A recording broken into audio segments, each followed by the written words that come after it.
This is episode 3, where we will talk about the industry, some of the pitfalls of investing, what are the pros, what are the cons, and what do you enjoy the most about private equity in the industry. You know, we're a private equity fund. We are a first-time fund. We're a, I'd like to think, youngish team, aside from myself. And, you know, we have been in the industry. We've got a number of years of experience. I'd say probably over 20 years combined. You know, we're in an exciting space. And Kebs, maybe just give us a little bit of insight. I mean, what do you enjoy the most about private equity in the industry? You know, one of the things that I really enjoy about private equity is looking at a deal from beginning to end and the interaction with people as well. It's quite interesting that I think a majority of our job or the things that we do in our industry is actually problem solving. So I enjoy the fact that, you know, you're not, I don't want to criticize other careers, but you know, you don't know what you're gonna do in a day. I think there's more instances than one where I have a to-do list, but I hardly ever get to it because it's more about, you know, a problem can come up at 7 o'clock in the morning, or a problem can start at 4 a.m. in your head before you go to work, and you need to solve it the whole day, you know. So I enjoy that part about it, and also just the reward of solving problems and seeing something come alive, you know.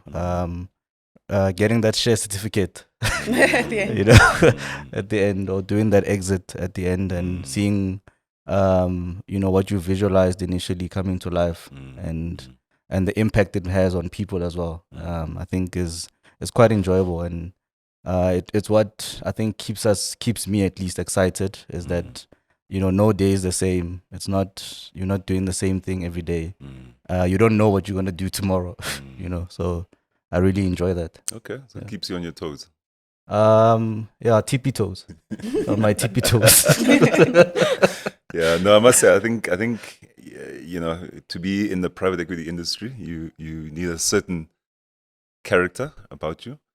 And, you know, for me, I think what's important, or what I enjoy about the industry, is literally seeing family-owned businesses that you invest into, and just seeing that exponential growth that arises because of your inputs, because of what you are doing, you know, the whole corporatization, and just taking it from one level and really just creating that growth, seeing the innovation happening, you know, putting in processes, and literally seeing people, you know, employees starting from, you know, low level employees or managers and ending up as, you know, senior C-suite type executives.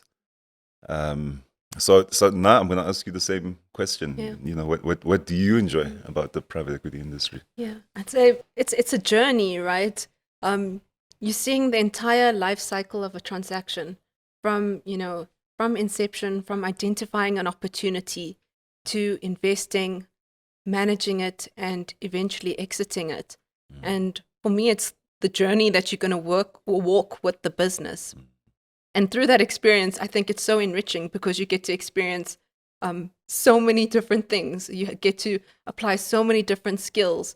And as Cavs mentioned, the people element, you need to be able to walk a journey with management and form proper working relationships to achieve, as you said, KB, you know, an amazing outcome at the end. You want to see the transformation of a business, you know, from a small, maybe family-run business to a successful business that has grown exceptionally. And yeah, it's being part of that journey. That's amazing. That's amazing. And how we can also contribute positively to that journey. Yeah. And I think that's what brings us together as a team. I think we've got very common themes and very common ideals in terms of what we want to see.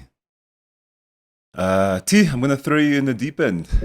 We've done a couple of deals in the last few days.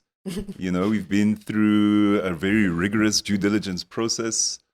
What are some of the learnings that you've seen? What are the pitfalls or things that we should look out for when deploying capital and investing, knowing that, you know, it's third-party capital. These are all our pension funds, you know, pension fund clients.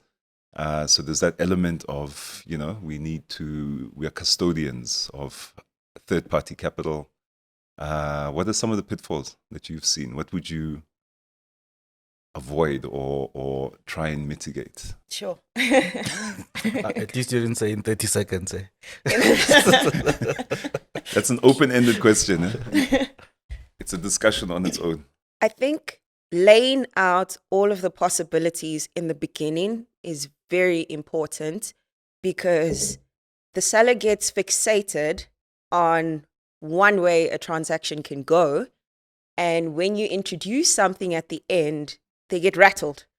And that's something we're experiencing, in a transaction where we went to the investment committee. This is how we packaged the transaction. And then all of a sudden, the investment committee said, consider this. We went back to the seller, and the seller said, this was never something that we communicated in the beginning.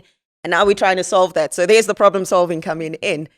But if in the beginning we had set all the possibilities, put them on the table and said that, this is how the transaction can look. This is what we're trying to achieve.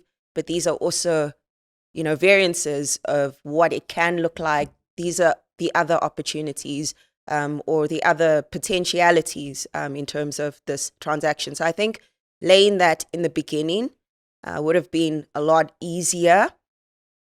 And that's something that I'm seeing in terms of a learning, is that, don't get fixated on this is the way a transaction is going to look in the beginning, because it can look very different at the end. And then managing the other person at the end is very difficult when we get to a stage where the transaction doesn't look like what we said it looked like. So that's Okay. for me, a big learning. And tell me, is it possible to lay out all the options up front? So for me, what I'm hearing is around aligning expectations, being transparent, having an open relationship. Because as you say, when the moment you walk into that investment committee, you could have thought of 1,000 scenarios, and IC will throw a curveball and ask you questions that you didn't foresee. Cabs, what sort of pitfalls do you anticipate or look out for when looking to deploy capital? I think other than the, call it normal DD stuff that we do as part of deploying capital, I think it's alignment of interest with management is an important thing. And I think to T's point around, when you get to a point where the transaction might change, I think it's always important, because you are getting into a marriage. It's important to also ensure that you enter into a business where, let's say all sets of shareholders are, I don't want to say happy, but at least everyone is on the same page. And you're not creating any potential, gripes between shareholders from the beginning. And almost having an assessment of personalities as well is important, because whether or not we like it, in any transaction, the beginning of a failure of a company starts through a human being, right? So it's important to always do that assessment, I think. And I think it's an assessment you do throughout the life cycle of the DD process. I don't think, it's interesting that in an investment committee paper, we can include biographies of the fellow shareholders or whatever, but I think it's important to understand the personalities, because that can actually just turn a transaction or an investment upside down. Yeah, no, I think you touch on a very important point, being the human element as well. It's not just a numbers game, it's not a tick box exercise. Naira, I know you spent some time with one of the portfolio companies that we've recently approved to invest into. Give me a sense of the importance of having the right culture fit with your portfolio company, with the management team.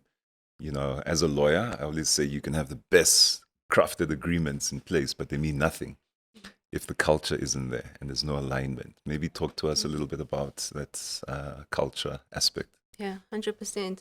I guess when you assess a deal, you could do all the typical due diligences. You can do your financial, your legal, your tax, your ESG due diligence.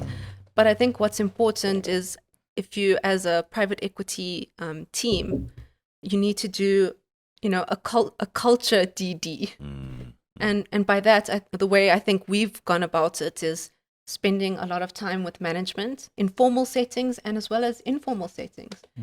Having a meal with them, spending time with them, getting to know them on a personal level, because these are essentially partners we're going to have for a very long time. And as we mentioned, any breakdown in a company, it starts with a human or human relationship breakdown. So I think that was incredibly important, establishing whether there was a culture fit between us and our potential partners. And over and above that, I think it was also important that we spent a lot of time at the portfolio companies that we were assessing. We've all spent time on the factory floor. We've chatted to employees. We've really needed to almost get a health sense or health check on what is it like, and not just at the executive or management level. I think it's important for us to also know, what is it like for the day-to-day employees working in a factory? What is the dynamic like? Because, things like that, that's also like a risk management type of approach, because that's where things or issues could emanate from. So, and for us as Ascension, I know we are very conscious about the business that we invest in and leaving a positive impact.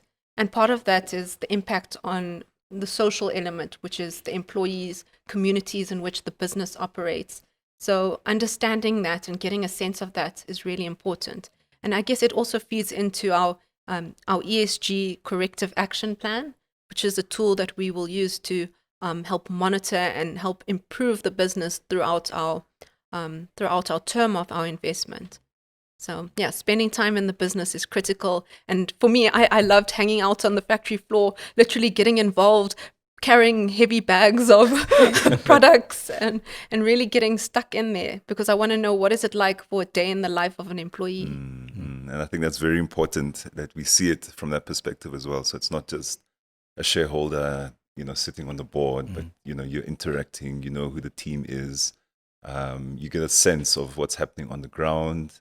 So it's a very real investment that you're in. Yeah. Okay. And, I think, traditionally private equity has kind of always been seen as very restricted in terms of who has access to it, right? And I think in our country, transformation is a critical element of financial services in general. One of the recent SAFCA studies, I think, has shown that, there is an increasing number of Black fund managers. So I think with that in mind, what role or how important do you see diversity within our industry? Is it changing? What's the perception around it? How important is diversity? Naira and I were actually having this conversation around women in private equity and how representation plays a role in the investment opportunities that you look at as well. At All Mutual, one of the private equity principals was saying, if we had a female in the team, we would have gotten sorbet. How would we miss that investment opportunity? And it's just the thinking around the table where they never thought about that. But if you had someone like me who uses sorbet all the time. And me. And exactly. And me. I know, of course. Sorbet man as well. Sorbet man. No, I go to the competitor. Legends, yeah. So maybe we must look at legends. But diversity is so important because then you have different people to solve a problem. So in terms of empowerment, what that brings to the table around representation is really, if you look at the businesses, they don't exist in a vacuum. These businesses exist in a community around them as well. And it's things like Nara saying around the employee at the bottom, the factory worker as well. So coming in with an empowerment element, we are very, deliberate about bringing women up in that company, ensuring that the corporate culture is right for including other races in there as well. Because many times, because of our history, we have companies where they're family owned, and so of course the executive look a specific way. And when we come in as an empowerment partner, we are deliberate in changing that and ensuring that there is different representation within that company. And that's very important in terms of the sustainability of that company as well, because like I said, it doesn't exist in a vacuum. So when we are very deliberate about including the community, including representation within that business, then that's how that business is able to be sustainable, because it looks like the community in which it operates in. That's very important. And, I think things like skill sets as well, so, looking at a marketing, someone with a marketing background or an HR background, being able to bring in different skills, different perspectives, different ways of looking at an investment, I think is also critical. I think bringing in specialists as well, so we are an agnostic fund. We invest in pretty much everything. So, we're not healthcare specialists, we're not food security specialists, but I think it's important that we are able to bring in that skill set when we need to augment and supplement the sort of investments that we look at. Yeah. So we spoke a little bit about what things that we enjoy about private equity. Tell me about things that you don't enjoy. What don't you like about the industry? I know it's a curveball, but I think private equity has also got a perception sometimes around how it sort of strips out assets, it sometimes over leverages, and again, I think that's founded in perception. But that's how, particularly in South Africa, it's an asset class that's not as well known, Tell me a little bit, Kebs, about the sort of things that you are seeing in the industry. What don't you like about the PE industry in 30 seconds? You always get a cap. I always get a cap, eh? Corrective action plan, yeah? Yeah, I think it's one of the things is, I think if you look at just the landscape of businesses, entrepreneurial businesses in South Africa, that are obviously unlisted, and attractive businesses at that. I think people have, some entrepreneurs don't want a private equity investor because of the perception around, I think most importantly, probably exit. So some entrepreneurs prefer long-term capital, right? So I think the nature of, let's say, a closed-end private equity fund like ours, is we need to exit at some point. So one of the things that I think I sort of I don't enjoy about it, it's twofold actually. But I think sometimes having a long-term capital structure is much better, in the sense that you can actually make much more returns from a cash flow perspective, as opposed to having exit pressures, because you're putting the business under pressure because you want to exit. So if we take, for example, if a business went into or the economy went into a recession at the 7th year of investment and you need to exit, it puts pressure on the business, and it's not because of anything that's happening in the business, but it's because of the economy. That is a proper curveball that I think for a limited life fund, it doesn't give you the opportunity to actually wait for the market to turn, if I can put it that way. So whereas if it was a permanent capital, vehicle, or if you had more of a long-term investment period, you can go through the booms and the recessions, and you're able to withstand that, to give yourself an opportunity to exit at the right time without pressure, right? And you could probably even get more investments that your limited life funds might not get, because entrepreneurs are looking for long-term partners, right? I think we've had a situation where we are not able to do a transaction because the entrepreneur or the particular shareholder was looking for a more long-term investor as opposed to a very limited time investor. A 10-year fund, you've got a 3 to 5 year investment horizon, right? So already management, shareholders, employees know that you're gonna exit, and I think it plays a role in terms of driving behaviors, right? Management themselves, they want some level of security. They want to know that the investment is secure. But I think it also drives behavior. Naira, I mean, just in your own experience, what does that mean? Having a short dated, 5 year horizon, as an employee, as a CEO, as a founder, what does that say to you? I think in that situation, there's various alternatives. One could be where management or the founder or the owner could exit at the same time as the private equity fund, in which case I think interests are completely aligned because you almost have a fixed deadline to implement certain changes in the business and to grow it as much as possible in a very relatively short space of time. So I think there's nothing that focuses the mind more than an exit date, deadline. There's nothing more that focuses the mind because, for example, if you're in an open-ended investment or, an investment holdco, you can actually hold off on making very hard decisions. You can take your time to make decisions because there's no end date. But if you have an exit date in the sand, you've got to start moving. There's a lot you need to start working on from day one. Start going. So there's that aspect where maybe management, it could be aligned if they're looking to exit.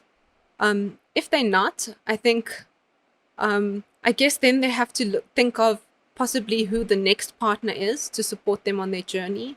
But I guess the whole private equity relationship does put pressure on businesses, on owners, on management, because we're not in a relaxed state. We're not just going with the flow. We're here to meet high growth expectations because the private equity model is a high growth, high return asset class. And by its nature, that means there is going to be pressure. Yeah. Yeah, no, you're spot on. Yeah? Tia, I'm going to ask you, we've spoken about what we like. Cabs has told us what he doesn't like about the industry. I'm going to ask you the same question. What don't you like about the PE industry? It's so administrative. Oh, we are glorified company secretariats, honestly. And it's a good and bad thing. Bad because it takes a lot of our time. It absorbs a lot of our time. But good because the businesses that we invest in don't necessarily have sufficient resources to actually onboard legal services from Brackmans or Bowmans. And so when we go in there, we help them with small things like memorandum of agreement, shareholders agreement, with company resolutions. We can draw that up for them, and they don't need to spend thousands to onboard a lawyer to do that for them.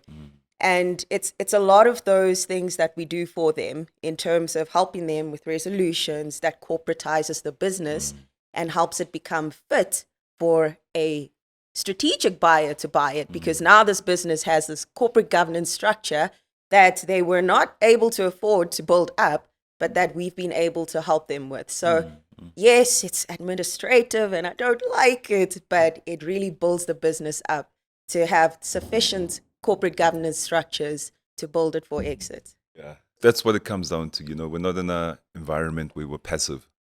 We're not sitting on the sidelines waiting for 10 years to see what happens to the business. We're actively involved. We are intimately knowledgeable about the management team. We know about their families. We know about, the joys, what they like, what they don't like. I think there's a big educational element as well in terms of the corporatization process that you're talking about, so introducing elements around, good governance, having a board of directors, introducing a chief finance officer or an HR specialist, or somebody who can, investing resources, putting in your time, sitting on boards, so it's a very much active strategy. So I hear you, we're active no 2 days are the same. As Kebs has said, you're going to wake up at 4 a.m. thinking of another problem to solve. You're not sitting just waiting for the multiples to sort of just roll in. Yeah. No, it's interesting. We'd like to just give a big thanks for your time, and we look forward to the next session and next podcast with us. Keep well.